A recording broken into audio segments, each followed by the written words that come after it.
Laura Decoster of the Safe Sports Network joins us now. Welcome back, Laura. Thanks, Nick. Football season means concussion talk.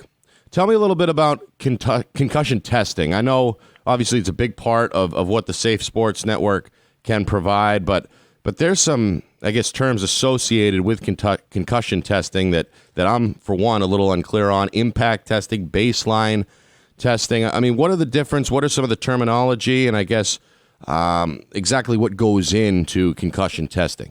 Sure. Well, I'll start with why is concussion testing an issue? And the reason for that is, I think as we've talked about on this show before, you can't see a concussion. You can't take an X-ray like somebody broke their leg, you take an X-ray, you can see when it's better, you can see that it's broken. Concussion isn't something that we're going to see on the classic tests that are available out there today.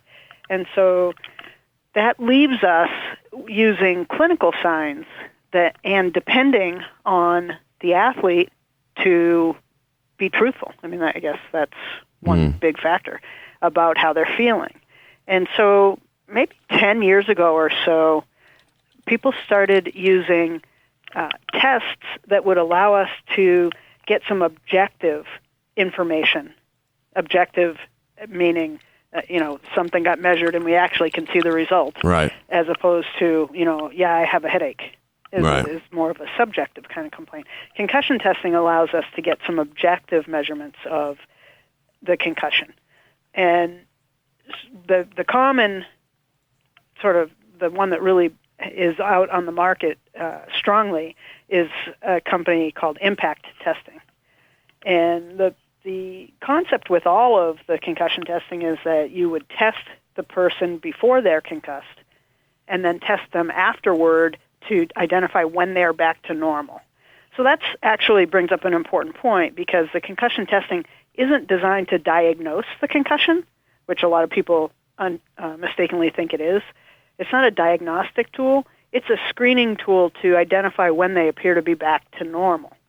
And the impact test is a test of what's called neurocognitive. That's your brain's function ability. And so it looks at memory and reaction time and concentration and those sorts of things, which obviously your brain that's what does those things. Right. You need to make sure that it's back to normal to identify when the concussion is gone, when the concussion is resolved.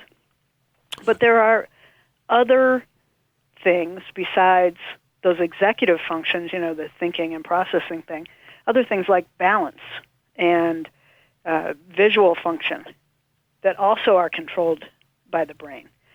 And so what we look for clinically is how people are doing in all of those areas. And we're excited now. We're just at the beginning stages of working with a new test that for us I think is going to replace the impact test down the road because it includes that neurocognitive sort of reaction time and your brain function tests. It includes those, but it also includes an instrumented balance test and some visual tests. And what I mean by instrumented is it's really cool. It uses the iPad. And, the iPad has a gyroscope and the accelerometer built into it so it can tell, when you've turned it around and it adjusts and turns your screen around with it. So the iPad knows where it is in space. So if we strap the iPad on to the athlete, then we can get objective measures of their balance. Wow. And so that's really slick, and that's something that will improve our ability to objectively assess their concussion. We're not going to ever get rid of, how are you feeling and rate your headache today. That's always going to be part of the clinical assessment of concussion, but adding these other elements is something that we're pretty excited about.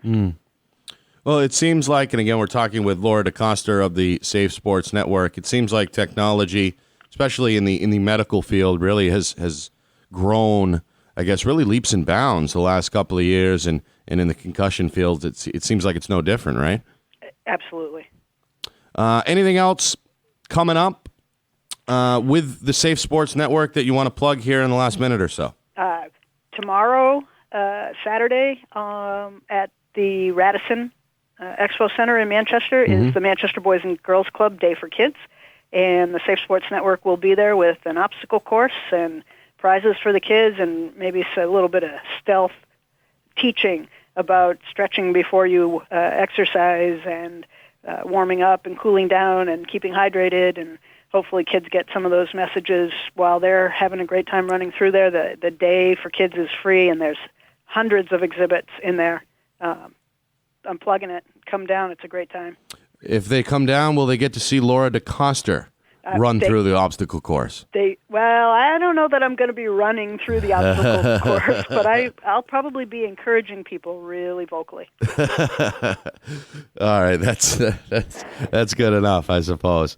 Again, safesportsnetwork.org is the website, and we thank Laura for jumping on as usual with us. Thanks again, Laura. All right, thank you, Nick.